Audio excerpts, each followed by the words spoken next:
মুহররমের 10 তারিখ রাত, যুদ্ধের আগের রাত। মনোযোগ দিবেন।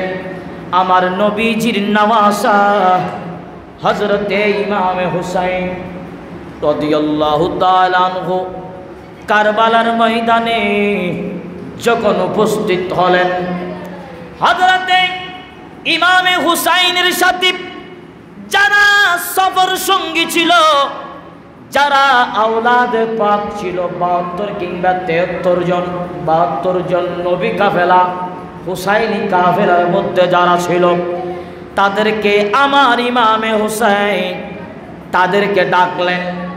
বলেন, হে আমার সঙ্গী সাথীরা, তোমরা আমাকে যেভাবে মহব্বতে সাড়া দিয়েছ, আমি ইমামে হুসাইন অত্যন্ত খুশি হয়েছি।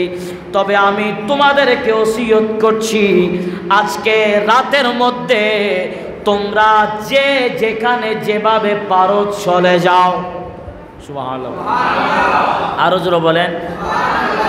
দেখেন মহব্বত। সফর সঙ্গীরা আওলাদে পাকরা বলে, হুজুর আমরা তো যেমন তেমন ব্যক্তির সাথে আসি নাই, আমরা আসলাম আপনি হুসাইনের সাথে। আমাদের যদি মৃত্যু হয় আপনার সাথে মৃত্যু হবে। আমরা যদি জয় লাভ করে যদি জিন্দা থাকি, আমরা একসাথে জিন্দা থাকব। তবে আমাদের অন্তরে বিন্দু পরিমাণ রক্ত থাকা সত্ত্বেও আমাদের আগে আপনি হুসাইনের গায়ে একটা টাচ করতে আমরা নবী হুসাইনি কাফেলা কোনোদিন করতে দিব না।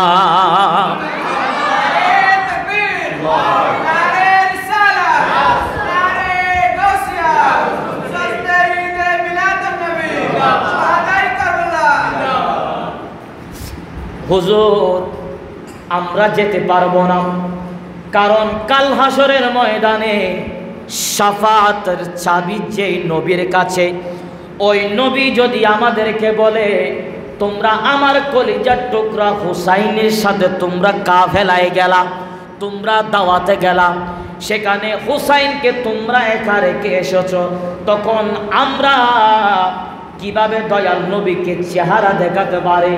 এটা কোনোদিন হতে পারে না। এই কথা যখন বললেন, ইমাম হুসাইন বলে তোমরা একটু বোঝার চেষ্টা করো, কারণ এজিদ চাই আমি নবীর বায়াত হওয়া, আমি হুসাইন বায়াত হওয়া। আমি হুসাইন যদি এজিদের হাতে যদি বায়াত হই, তোমরা সবাই বেঁচে যাবা। আর আমি হুসাইন যদি বায়াত না হই, তোমরা যদি সবাই চলে যাও, তাহলে আমার জন্য তোমরা সবাই রক্ষা পাবা। আমি হুসাইন আল্লাহর দরবারে আল্লাহর রেখে যাওয়া দ্বীনে ইসলামের একজন শাহাদাত বরণ করব, তোমরা চলে যাও। এরপরেও তারা নাসরবান্দা, তারা ছাড়তে পারে নাই। এই কথা বলে আমি হযরতে ইমামে হুসাইন রাদিয়াল্লাহু তাআলা আনহু এই কথা বলে যখন পুরুষদের যেটা তাবু আছে, ওই তাবুতে যখন ঢুকলেন, আমার ইমামে হুসাইন কোরআনুল কারীমের তেলাওয়াত করছে। আগামীকাল যুদ্ধের আগের রাত, মানুষ একটু পেরেশানির মধ্যে থাকে, তবে আগের রাত কোরআন তেলাওয়াত করছে হযরত ইমামে হুসাইন রাদিয়াল্লাহু তাআলা। এখন অনেক সময় দেখা যায়, বিশেষ করে আমাদের মন মানসিকতা যদি খুশি থাকে, তখন একটু ইবাদত করার জন্য আগ্রহ বেশি হয় কিছু ব্যক্তিদের। আর অনেক সময় দেখা যায় পেরেশানি থাকলে নামাজ পড়তে মন চায় না, বা ইবাদতের মধ্যে তেমনটা মন যায় না। আছে না? আছে। আমি এমনও 2 ধরনের মানুষ আছে। তবে আমার বড় অবাক লাগে, আগামীকাল যুদ্ধ হবে মুহররমের 10 তারিখ দিনে, কিন্তু আগের রাত কোরআন তেলাওয়াত করছেন। একবারের জন্য হলেও, মুহূর্তের জন্য হলেও ইমাম হুসাইন আল্লাহর দরবারে যদি ফরিয়াদ করতেন, আল্লাহ চাইলে যুদ্ধটা বন্ধ করে দেওয়ার ক্ষমতা আছে না? না? আরো জোরে বলেন। দেখেন হযরত জিবরাইল আলাইহিস সালাম যখন বলেছেন ইয়া রাসূলুল্লাহ, ইয়া হাবিবাল্লাহ, আপনার হুসাইনকে কারবালার ময়দানে শাহাদাত বরণ করাবে। আমার নবীকে যখন এই কথা বললেন, আল্লাহর নবী চাইলে এই শাহাদাত বরণ হওয়াটা, শহীদ হওয়াটা আমার নবী চাইলে বন্ধ করতে পারতেন কি না? পারতেন। কিন্তু শুধু তা নয়, হযরতে ইমামে হোসাইনও কিন্তু চাইলে আল্লাহ আমাকে সাহায্য করো এটাও চাইতে পারতেন। কিন্তু আমার ইমাম হুসাইন সেটাও বলে নাই। আমার ইমামে হুসাইন বলেছেন, আল্লাহ আমাকে সবর করার তৌফিক দাও। ইমাম হুসাইন কারবালার জমিনে শাহাদাত বরণ করবে, এটা আল্লাহ চায়, এটা আমার নবীও চায়, এটা আমার হুসাইনও চায়। ঠিক না বেঠিক? আর ভাই, ফোরাত নদীর পানি, যেই পানি পান করতে দেয় নাই দুধের শিশু আলী আসগরকে, আমার বড় প্রশ্ন জাগে, এখানে আমার কিছু গরিব নওয়াজের আশেক আছে, আমার গরিব নওয়াজের কিছু পাগল কিছু মুসল্লি এখানে আছে। আর ভাই, গরিব নওয়াজের খাদেমের ইশারায় যদি গরিব নওয়াজের খাদেম বলেছেন তোমাকে মুঈনুদ্দিন ডাকছে, ওই আনাসাগরের পানি যদি লোটার মধ্যে যদি চলে আসে, ইমাম হুসাইন যদি মাওলার দরবারে যদি দোয়া করত, ফোরাত পানি পাওয়া তো অনেক দূরের কথা, আসমান ভেঙে পর্যন্ত পানি নামতো। ঠিক না বেঠি?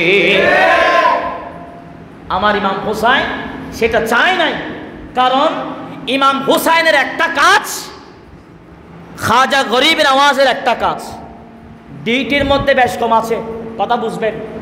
ইমাম হুসাইনের কাজ হচ্ছে ইসলামকে জিন্দা করা, আর গরিব নওয়াজের কাজ হচ্ছে ইসলামকে প্রচার করা। প্রচার করা একটা ডিউটি, ইসলামকে জিন্দা করা একটা ডিউটি। ইসলামকে জিন্দা করার ডিউটিটা ভারী, আর ইসলামকে প্রচার করার ডিউটিটা হালকা। আপনি কিভাবে হুসাইনের সাথে গরিব নওয়াজের কি মিলান? কোথায় ইমাম হোসেন আর কোথায় গরিব নওয়াজ? এক একজনের ডিউটি এক একটা। গরিব নওয়াজের ডিউটি হচ্ছে ইসলাম প্রচার করা, ইসলাম ফেলায়া, আর হুসাইনের কাজ হচ্ছে ইসলাম জিন্দা করা। জিন্দা করার জন্য হুসাইনের রক্ত লাগবে, তো রক্তটা মাওলা চাই, আমার হুসাইনও চাই, নবীও চাই।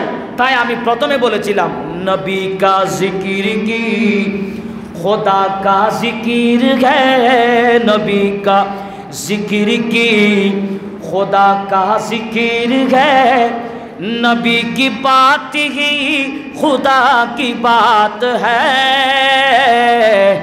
नबी का जिक्र की सलात दुनिया।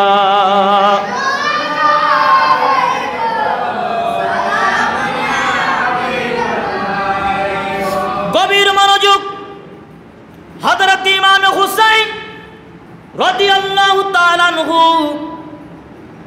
এই কথা বলে যখন পুরুষদের তাঁবুর মধ্যে গেলেন, পুরুষদের তাঁবুতে গিয়ে ইমামে হুসাইন কুরআনুল কারীমের তেলাওয়াত করছেন। মহিলাদের তাঁবুতে আমার ইমামে হুসাইনের স্ত্রী সহধর্মিণী, সেখানেও তিনি কুরআনুল কারীমের তেলাওয়াত করছেন। ইমামে হুসাইন কোরআন তেলাওয়াত করতে করতে একটু ঘুমের ভাব চলে আসলো। এদিকে মহিলাদের তাঁবুতে হযরতে ইমামে হুসাইনের সহধর্মিণী শাহার বানুও আপনার কোরআনুল কারীমের তেলাওয়াত করতে করতে ঘুম চলে আসলো। ইমামে হুসাইনও একটা স্বপ্ন দেখলেন, হযরতে ইমামে হুসাইনের সহধর্মিণী একটা স্বপ্ন দেখলেন। ইমামে হুসেন স্বপ্ন দেখলেন, ঘুমের মধ্যে একটা খাব আসলো, খাবের মধ্যে আমার নবী আসলো। আমার নবীজি হযরতে ইমামে হুসাইনকে কুলের মধ্যে আপন রান মুবারক, কুল মুবারকের মধ্যে হযরতে ইমামে হুসাইনকে বসালে। শুধু তাই নয়, আমার নবী বলেন, হে আমার হুসাইন, তুমি মনে করছো কারবালার ময়দানে এই কঠিন পরিস্থিতির মধ্যে তুমি যাচ্ছ, তুমি এটা মনে করিও না যে মনে হয় আমি নবী মদিনা থেকে বেখবর, তুমি এটা মনে করিও না। আমি নবী তোমাকে তোমার যুদ্ধ, প্রত্যেকটা কদম, প্রত্যেকটা নিঃশ্বাস আমি দয়াল নবীজি নবুয়তের চোখ দিয়ে আপন মদিনায় পাক থেকে দেখতে পাচ্ছি। তুমি মনে করছ আমি বেখবর? জি না, আমি বেখবর নই। আমি ইমামে দয়াল নবীজি তোমাকে দেখছি। এমনকি আমার ইমামে হোসাইনের হাত ধরে আল্লাহর কাছে দোয়া করলেন। ইন স্বপ্নের কথা হইতে না, এগুলো স্বপ্নের কথা। আমার নবী বলেন, আল্লাহ তুমি আমার হুসাইনকে সবর, ধৈর্য এবং সবরকারী হিসেবে রাখো। সবর এবং ধৈর্যের মধ্যে রাখো। দোয়া করেছেন কে? আমার নবীজি। কার কাছে? আল্লাহর কাছে। আল্লাহ তুমি আমার নাতি হুসাইনকে কারবালার ময়দান থেকে তুমি রক্ষা করো। এটা আমার নবী দোয়া করে নাই, আমার নবী দোয়া করেছেন আল্লাহ একটু সবর দাও। তাই পৃথিবীতে বড় মারাত্মক একটা জিনিস সবর করা। এটা আল্লাহরও শিক্ষা, এটা নবীরও শিক্ষা, এটা আমাদের পীর মুর্শিদেরও শিক্ষা, আমার জনম দুঃখিনী মারও শিক্ষা। কিছু একটা মুসিবতের মধ্যে আসি, আমার মাও বলে বাবা একটু তুমি ধৈর্য ধরো, আমার বাবাও বলে একটু ধৈর্য ধরো। কারণ পৃথিবীতে নামাজ পড়া সহজ, রোজা রাখা সহজ, ধৈর্য ধরা অনেক কঠিন। ঠিক না বেঠিক? ধৈর্য এমনকি অনেক সময় দেখা যায় ধৈর্য ধরতে ধরতে একেবারে তিত হয়ে যায়। আছে না নাই? বলে আই আন্ন পারিস, আর কতদিন ধৈর্য ধৈর্য, হায়াত শেষ। আছে না নাই? আছে। আপনার হায়াত শেষ হয়ে যাবে, এরপরেও পৃথিবীতে বড় ইবাদত হচ্ছে আমার জানা মতে ধৈর্য ধরা। এই ধৈর্যের মধ্যে পৃথিবীতে আর কোনো ইবাদত হতে পারে না। কোরআনুল কারীমের মধ্যে আল্লাহ তো বলতে পারছেন, ইন্নাল্লাহা মাআল মুসাল্লিন, আমি আল্লাহ মুসল্লির সাথে আছি। আমি আল্লাহ মুসল্লির সাথে আছি। কারণ আমার আল্লাহ জানেন, আল্লাহ জানেন হোসাইনি কাফেলাও মুসল্লি আছে, এজিদের কাফেলাও মুসল্লি আছে। এখন আল্লাহ যদি বলেন ইন্নাল্লাহা মুসাল্লিন, আমি মুসল্লির সাথে আছি, তাহলে বোঝা যাবে আল্লাহ এজিদি কাফেলার সাথেও আছে। তাই আমার আল্লাহ বলেছেন ইন্নাল্লাহা মাআস সাবিরিন, ইন্নাল্লাহা মাআল মুসাল্লিন বলে নাই, আল্লাহ বলেছেন ইন্নাল্লাহা মাআস সাবিরিন। কারণ ধৈর্য ধরা, সবর করা, এই সবর, এই ধৈর্য, এটা হুসাইনি কাফেলার মধ্যে ছিল। ঠিক না বেঠি? এই ধৈর্য সবর তো অনেক বড় ইবাদত। অনেক সময় একটা চাকরির জন্য অ্যাপ্লাই করেন, অনেক সময় দেখা যায় এমনও মানুষ আছে চাকরি খুঁজতেছে 5 বছর। আছে না নাই? চাকরি খুঁজতেছে কয় বছর? 5 বছর। অনেক কষ্ট পাই। আমি এখনো আশাবাদী, মনে হচ্ছে আমার চাকরিটা কালকে হয়ে যাবে, তবে এখনো সে ধৈর্য ধরছে। তাই ধৈর্য এবং সবর এটা এমন একটা বড় ইবাদত। এই কথা বলে আমার নবীজি চলে গেলেন। হযরতে ইমামে হোসাইনের ঘুম ভেঙে গেল। এই ঘটনা যখন দেখলেন ইমামে হোসাইন রাদিয়াল্লাহু তাআলা আনহু, এই কথা যখন তিনি স্বপ্নে দেখলেন, স্বপ্ন দেখা শেষ হলো, তিনি আমার ইমামে হুসাইনের সহধর্মিনীর কাছে আসছেন, হযরতে শাহর বানুর কাছে আসছেন। তিনি বলছেন তিনার কাছে যাওয়ার আগে আমার হুসাইনের স্ত্রী তিনিও একটি স্বপ্ন দেখেছেন। সুবহানাল্লাহ। আপনাদের কষ্ট হচ্ছে? শেষ করে দিও না হলো, খেয়াল করো। শাহর বানু বলে আমি মহিলাদের তাঁবুর মধ্যে আছি, আমি যখন কোরআনুল কারীমের তিলাওয়াত করছি, আমি স্বপ্ন দেখলাম 7 পর্দার পরা একজন মহিলা গুনগুন গুনগুন কান্নাকাটি করে কারবালার ময়দান ঝাড়ু দিচ্ছে। সুবহানাল্লাহ। আরো জোরে বলেন। কয় পর্দা? 7 পর্দা। 7 পর্দার একটা বুরকা পরে গুনগুন গুনগুন কান্নাকাটি করে হযরতে ফাতেমা একজন মহিলা আপনার ঝাড়ু দিচ্ছে। তখন হযরতে শাহর বানু বলে আপনি কোন মহিলা? আগামীকাল তো যুদ্ধ হবে, এই ময়দান তো নবী বংশের কাফেলা তো শাহাদাত বরণ করবে, আপনি কে এভাবে গুনগুন গুনগুন কান্নাকাটি করছেন? তখন আমার ইমামে হুসাইনের স্ত্রী যখন এই কথা বললেন, এই কথা বলতে না বলতে ইমামে হুসাইনের স্ত্রী এই কথা বলতে না বলতে ওই মহিলার পর্দাটা যখন সরালেন, দেখতে পেলেন তিনি হচ্ছেন ওই মহিলা যিনি হচ্ছেন ইমামে হুসাইনের আম্মাজান হযরতে শাহর বানুর শাশুড়ি হযরতে ফাতেমাতুজ জাহরা রাদিয়াল্লাহু তাআলা আনহু। তিনি কারবালার ময়দানে এসে উপস্থিত হয়েছে। বলে, হে আমার আম্মাজান, আমার ছেলের বউ, খেয়াল করো এই জায়গাটা হচ্ছে ওই জায়গা যেই জায়গাতে ইমাম হুসাইন, আমার কলিজার টুকরা ইমাম হুসাইন শাহাদাত বরণ করবে। এটা আমার নানাজান হযরতে দয়াল নবীজি বলেছেন, আল্লাহ বলেছেন এই জায়গাটা হচ্ছে ওই জায়গা। কারণ আগামীকাল যদি যুদ্ধ হয়, আমার সন্তান হুসাইন যদি ঘোড়া থেকে পড়ে যায়, সাওয়ারি থেকে পড়ে যায়, কঙ্কর যদি আমার হুসাইনের শরীরের মধ্যে ঢুকে যাবে, সেটা না ঢুকার জন্য আমি ফাতেমা কবরের মধ্যে থাকতে পারি নাই। আমি ফাতেমা চলে আসলাম যাতে ইমামে হুসাইন যাতে পড়লেও একটা ইটের কঙ্করে যেন হুসাইনের শরীরের মধ্যে ঢুকতে না পারে।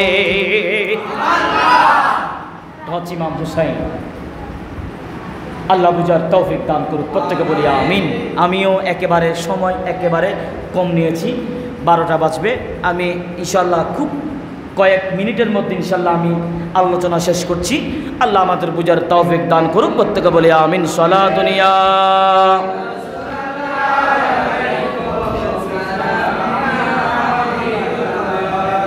গভীর মনোযোগ। ইমামে হুসাইন রাদিয়াল্লাহু তাআলা আনহু যখন স্বপ্ন দেখলেন, স্বপ্ন থেকে তিনি যখন আবার জাগ্রত হলেন, গেলেন মহিলাদের তাঁবুতে। সেখানে গিয়ে দেখলেন হযরত ইমামে হুসাইনের সহধর্মিণী, তিনিও স্বপ্ন দেখলেন, তিনিও ঘুম ভাঙলেন। বলে, হে আমার প্রাণের স্বামী, আমি স্বপ্নে দেখলাম কারবালার ময়দানে আমার শাশুড়ি হযরতে ফাতেমা আপন কবরে থাকতে পারে নাই, ঝাড়ু দেওয়ার জন্য আপন কবর থেকে হযরতে ফাতেমা চলে এসেছে। ইমাম হুসাইন রাদিয়াল্লাহু তাআলা আনহুর কারবালার আমার পূর্বে আলোচনা রেখেছেন শহীদুল ইসলাম আল কাদেরী। এই ঘটনার মধ্যে যদি ঢুকে সহজে বের হওয়া যায় না। আমি শুধু সামান্য কিছু টিপস, কিছু নোক্তা বলেছি, যাতে আমরা সেখান থেকে শিক্ষাগুলো আমরা যেন যাতে আমরা শিখতে পাই।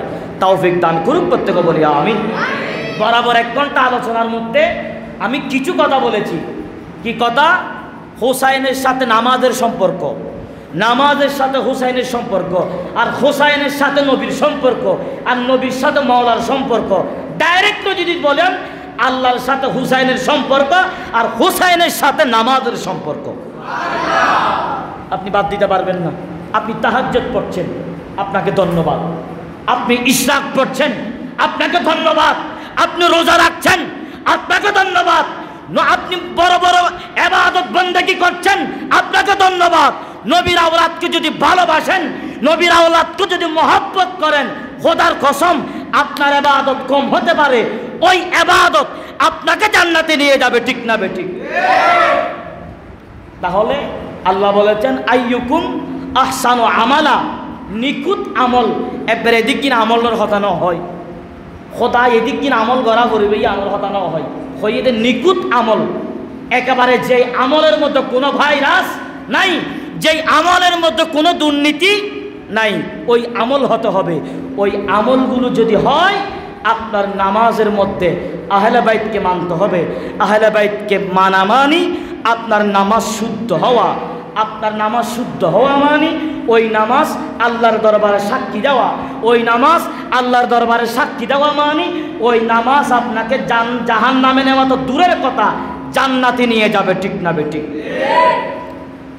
আল্লাহ আমাদের বুঝার তৌফিক দান করুক।